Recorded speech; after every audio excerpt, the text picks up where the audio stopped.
सोचते हैं ये उनकी सोच है, लेकिन आप कभी भी किसी के बारे में बुरा न सोचो, क्योंकि ध्यान रखना जो आगे बढ़ता रहता है ना, जो आगे बढ़ता है उसको गिराने वाले 1000 होते हैं और उठाने वाले 10 होते हैं। एक बात मेरी याद रख लेना, इंसान जब आगे बढ़ता रहता है, आगे बढ़ेगा तो उस इंसान को परीक्षक जी गिराने वाले 1000 होंगे और उठाने वाले 10 होंगे। तो और एक बात याद रखना, जो व्यक्ति सहनशील होता है, जो व्यक्ति का आचरण अच्छा होता है, जो किसी से मतलब नहीं रखता है, वो महाराज सीधा निकल जाता है और भौंकने वाले तो भौंकते ही रहते हैं। एक ही जिंदगी का महाराज रूल बनाओ, कौन सा, कि हमें अगर दुनिया में रहना है और हमें अगर आगे बढ़ना है तो हमें लोगों की बात को सुनना भी पड़ेगा, लोगों की बात को सहना भी पड़ेगा, और अगर तुम्हें अपना लक्ष्य प्राप्त करना है तो तुम्हें किसी की बात न सुन के आगे बढ़ना होगा। और अगर तुम संसार की बातों में आकर के तुम अपना लक्ष्य भूल गए तो ध्यान रखना तुम कभी भी आगे बढ़ नहीं पाओगे। और आज के लोग ये कहते हैं कि हम अगर ऐसा काम करेंगे तो दुनिया क्या सोचेगी, लोग क्या सोचेंगे। सुनो, यही लोग दुनिया वाले तुम्हारी बुराई करने वाले और यही तुम्हारी भलाई करने वाले हैं। तो इसलिए ये मत सोचो कि दुनिया हमारे बारे में क्या सोचेगी, हमारी जिंदगी है, हमें अपने हिसाब से जीनी है, हम क्यों दुनिया वालों के लिए सोचे, क्यों सोचे। क्योंकि ध्यान रखना, दुनिया वाले तुम्हारे सुख में आगे और दुख में पीछे, और आगे बढ़ने के लिए कभी कभी गूंगा, अंधा और बहरा बनना पड़ता है। हाँ, अगर तुमसे लोगों ने ये कह दिया भैया तुम पीछे आ जाओ, ये इस रास्ते पर ना जाओ, रास्ता बड़ा ही खतरनाक है, तो सुनो, अगर तुम वापस दुनिया वालों के कहने से लौट आओगे तो तुम कभी भी आगे नहीं बढ़ पाओगे। एक बार की मैं आपको बात बताई, बहुत सुंदर दृष्टांत है, ध्यान से सुन लेना।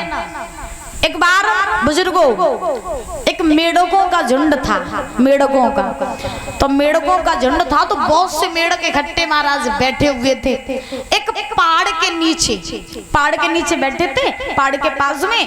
अब वो मेढक आपस में सोच रहे हैं कि इस पहाड़ की चोटी पर कौन चढ़ेगा। मेढक जितने भी हैं वो सब सोच रहे हैं कि इस पहाड़ की चोटी पर कौन चढ़ेगा। तो कोई कहने लगा हम चढ़ेंगे, कोई कहने लगा हम चढ़ेंगे। तो सारे मेढक जो रहे तो सब एक साथ चढ़ने लगे उस पहाड़ पर। बड़े ध्यान से सुन लेना मेरी बात को और इस बात को समझना भी। तो मेढक जितने भी रहे वो सब पहाड़ पर चढ़ने लगे। अब पहाड़ था ऊंचा तो बहुत से मेढक महाराज नीचे गिर पड़े, और जब नीचे गिर पड़े उसमें एक मेढक रहे, एक मेढक वो महाराज चढ़ता जा रहा। अब नीचे वाले मेढकों ने देखा कि ये तो ऊपर चढ़ता ही जा रहा है। अब नीचे वाले मेढक उस चढ़ने वाले मेढक से कहने लगे भैया नीचे उतरिया, अगर तू चढ़ते चलोगे और गिरो नीचे तो तेरी हड्डी को सुरमा बन जाए, तो नीचे उतरिया। अब वो जो मेढक चढ़ रहा था वो ऊपर से देख रहा कि ये नीचे वाले मेढक हमसे कुछ कह रहे हैं। अब वो मेढक जो नीचे वाले थे वो क्या कह रहे थे उससे, भैया तू नीचे उतरिया। अब वो जो चढ़ रहा था वो ये सोच रहा था कि नीचे वाले मेढक जका भैया तू चढ़ जा। हाँ, अब वो मेढक जो था वो चढ़ता जा रहा। नीचे वाले कह रहे हैं कि तू नीचे उतरा, नीचे आ जा, लेकिन वो सुन नहीं रहा था। चढ़ता गया, चढ़ते वो पहाड़ की सबसे ऊंची चोटी पर पहुंच गया। और जब वो सबसे ऊंची चोटी पर पहुंचा तो वो क्यों पहुंच गया, क्योंकि वो मेढक कानों से बहरा था, इसलिए वो ऊपर चढ़ गया।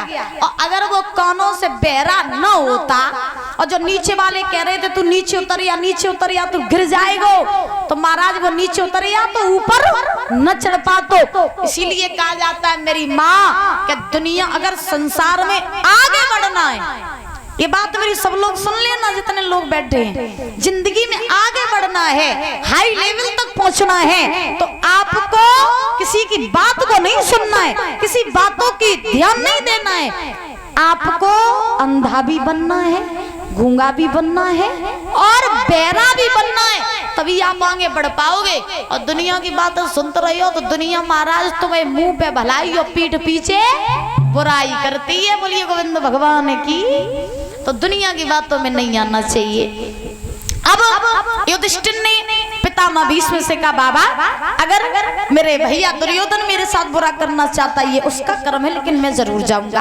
पांचों पांडव चले, दुर्योधन की सभा में पहुंचे। दुर्योधन ने आसन लगाया, पांचों पांडवों को बैठाया। बैठाने के बाद में अब दुर्योधन ने जवाब दिया, भैया हम जुआ का खेल खेलना चाहते हैं। बोले खेल लो। खेल की तैयारियां हुई। शकुनी कौरवों की तरफ हो गई, पांडव एक तरफ हो गए। पहला दाव खेला तो पहले दाव में युधिष्ठिर ने अपने मेल दुमेला लगाई, धन दौलत लगाई। शकुनी ने कपट का पासा फेंका, फेंक करके महाराज धन दौलत छीन ली। दूसरे दाव की बारी आई। दूसरे दाव में युधिष्ठिर ने खुद को दाव पे लगाया। मामा शकुनी ने कपट का पासा फेंका, फेंक करके महाराज युधिष्ठिर को भी जीत लिया। फिर युधिष्ठिर ने अपने भाइयों को दाव पे लगाया।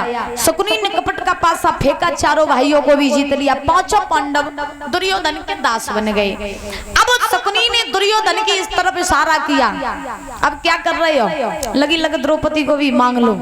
तो उसी समय दुर्योधन ने युधिष्ठिर से कहा, भैया तुम दाव पे लग गए, तुम्हारे भाई लग गए, तुम्हारे मेल दुमेला धन दौलत सब लग गई, अब कुछ है? युधिष्ठिर बोले अब तो कुछ नहीं है। बोले अब तो सबसे कीमती चीज है तुम्हारे पास, क्या? द्रौपदी। भीम ने सुना कि दुर्योधन द्रौपदी की बात कर रहा है। भीम खड़े हुए बोले, जहां खड़ा है भाई बैठ जा। अगर तूने तुम्हारा अपनी जुबान से द्रौपदी का नाम लिया तो मैं तेरी जुबान को खींच डालूंगा।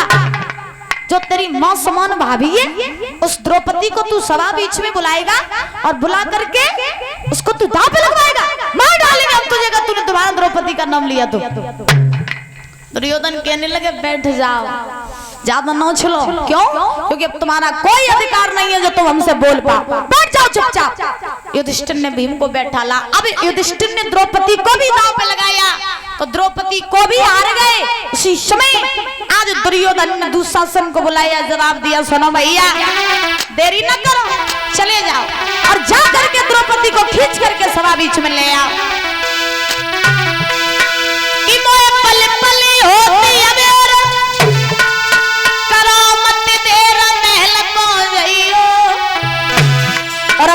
सब पकड़ के खींच द्रौपदी सभा बीच में लियो।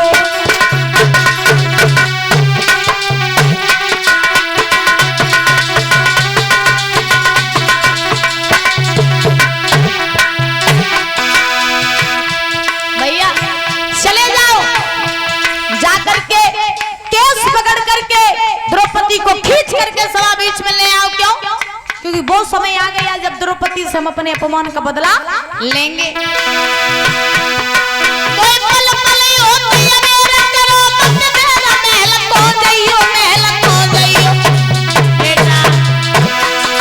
और के सब पकड़ के खींच द्रौपदी सभा बीच में लियो।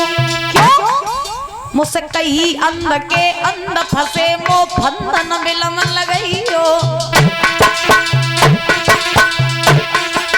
और नंगी करके नार द्रौपदी जंगा पे बैठियो।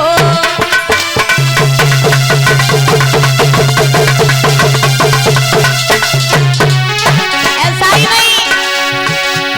नहीं पलटी करी हमारी और आगे बढ़ो अन्यायी है भैया।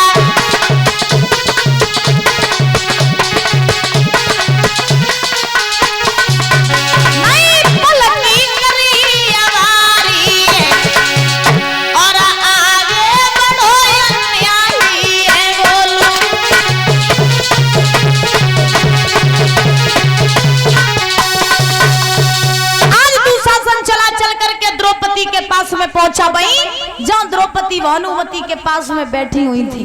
दुशासन पहुंचा, जवाब दिया, द्रौपदी हाँ मेरे साथ चलो। कहां? सभा बीच में। क्यों? तुम्हें भाइयों ने बुलाया। द्रौपदी को झटका लगा। द्रौपदी कहने लगी हो ही नहीं सकता कि पांचों पांडव हमें सभा बीच में बुलाएं। क्यों? क्योंकि हमारे कुल खानदान की मर्यादा नहीं है कि हमारे कुल की बहुएं वहां जाएं। जहाँ पर ससुर बैठे हैं, जहाँ पर गुरु बैठे हैं, जहाँ पर बड़े बड़े राजा महाराजा बैठे हैं। हमारे कुल की मर्यादा नहीं है कि हम कहीं भी जाएं। और ध्यान रखना, पहले के जमाने में ये चलता था, दादा आपके जमाने में जितने बुजुर्ग बैठे हैं। अब खैर मॉडल जमाना है तो आजकल की तो कहीं है उनका, हाँ मॉडल जमाना चल रहा है तो कहने में ही नहीं कुछ आता है। देखिए ये पहले के जमाने में सिस्टम ऐसा था कि पहले की जो बहुएं होती थी मैया, ये बात हमें तो नहीं पता है, आप लोगों को पता होगी लेकिन हमने सुना है।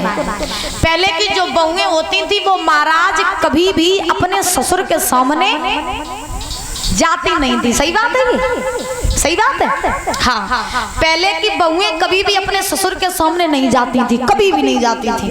अगर घर में पहली, और ससुर पहले महाराज घर में घुसते नहीं थे कि घर में बहू है, और अगर बाई चांस आ भी जाते थे तो पहले की बहुएं महाराज भीतर घुस जाती थी, भीतर घुस जाती थी, कभी भी अपने ससुर के सामने नहीं आती थी।